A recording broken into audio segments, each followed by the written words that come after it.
ओम नमो भगवते वासुदेवाय. भारतवर्षाचं वर्णन करून झालं. आता शुक महामुनी राजाला सांगतायत की राजा, आता परिमाण, लक्षण आणि स्थिती यानुसार लक्ष आणि अन्य द्वीपांचं वर्णन मी तुला सांगतो. अन्य जे वर्ष विभाग आहेत ते कसे आहेत ते मी आता तुला सांगतो. म्हणाले, ज्याप्रमाणे मेरू पर्वताला जम्बूद्वीपानं सगळीकडनं वेढलेला आहे, त्याचप्रमाणे जम्बूद्वीपाला सुद्धा त्याच्या इतक्याच, त्याच्यासारख्याच परिमाण असलेल्या आणि विस्तार असलेल्या खाऱ्या पाण्याच्या समुद्रानं वेढलेला आहे.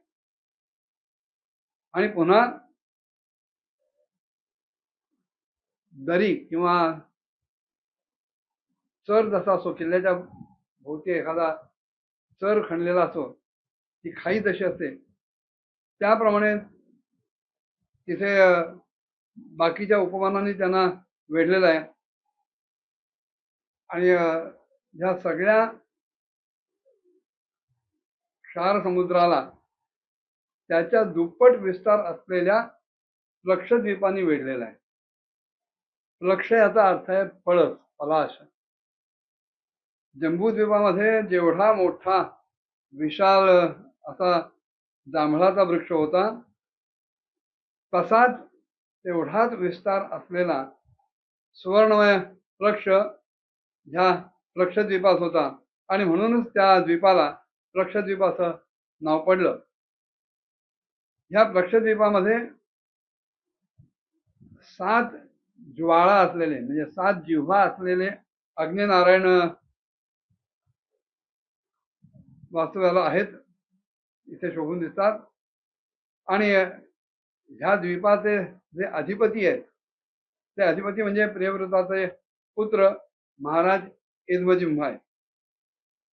त्यांनी ह्या लक्षद्वीपाला 7 भागामध्ये विभागून दिलेले आहे.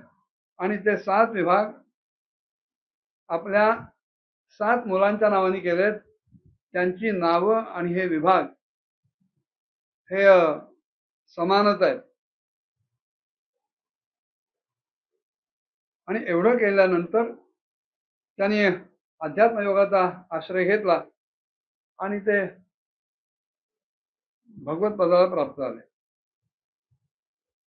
ह्या पक्षामधली जी 7 वर्ष आहेत त्यांची नावं आहेत शिव, यवस, सुभद्र, शांत, क्षेम, अमृत आणि अभय. तसंच या लक्षद्वीपामध्ये 7 पर्वत आणि 7 नद्या सुद्धा प्रसिद्ध आहेत. मणिकूट, वज्रकूट, इंद्रसेन, ज्योतिष्मान, सुपर्ण, हिरण्यशिव आणि मेघमाल अशी या 7 पर्वतांच्या मर्यादांची नावं आहेत. आणि अरुणा, निर्मणा, अंगिरसी, सावित्री, सुप्रभाता, ऋतंभरा आणि सत्यंभरा या 7 महानद्या आहेत.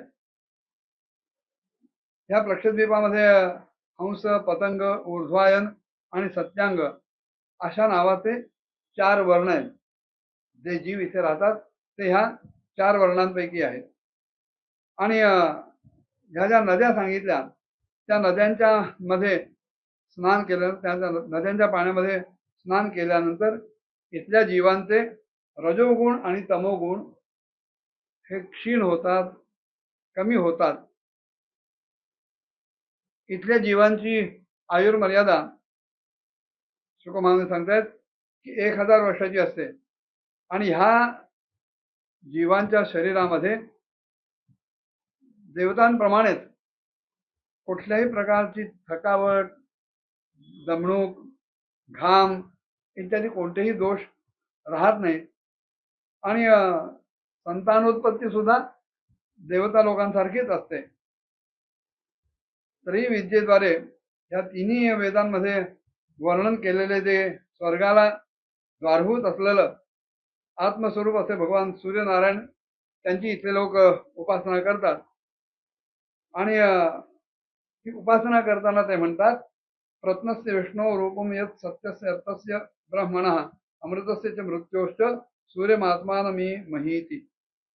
की जो सत्य, सत्याचा अर्थ आहे अनुष्ठान योग्य धर्म, अनुष्ठान योग्य कर्म आणि ऋत म्हणजे प्रतीत होणारा, अनुभवाला येणारा धर्म, किंवा जो सत्य, ऋत, वेद आणि शुभाशुभ फलांचा अधिष्ठाता आहे, अशा त्या पुराण पुरुष विष्णू स्वरूप भगवान सूर्यनारायणाला आम्ही नमस्कार करतो, आम्ही त्याला शरण जातो. वृक्ष आणि अन्य 5 द्वीपांमध्ये सगळ्या माणसांना जन्मतःच आयु, इंद्रिय, मनोबल, इंद्रिय बल, शारीरिक बल, बुद्धी आणि पराक्रम हे समसमान रूपानं सिद्ध आहे, प्राप्त झालेलं आहे. हा प्लक्षद्वीप आपल्यासारखाच विस्तार असलेल्या इक्षुरसाच्या समुद्रानं वेढलेला आहे. मागे वर्णन येऊन गेलंय की कमळाच्या पाकळ्यांच्या मध्ये मधला जो भाग असतो त्याच्यात केसर असतात, त्यातला अगदी सर्वात आतला भाग आणि त्याच्या भोवती असणारे बाकी केसर, अशी या सगळ्या द्वीपांची रचना आहे. आणि म्हणाले की ह्या उसाच्या रसाचा जो समुद्र आहे, ज्यानं ह्या प्लक्षद्वीपाला वेढलेला आहे, ज्याचा विस्तार प्लक्षद्वीपासारखाच आहे, त्याच्या पलीकडे त्याहूनही दुप्पट परिमाण असलेला शाल्मली द्वीप आहे. आणि तो शाल्मली द्वीप त्याच्या इतक्याच विस्तारानं मदिरेच्या सागरानं वेढलेला आहे. मग या शाल्मली द्वीपाचं वैशिष्ट्य काय, पुढच्या भागात बघूया. ओम नमो भगवते वासुदेवाय.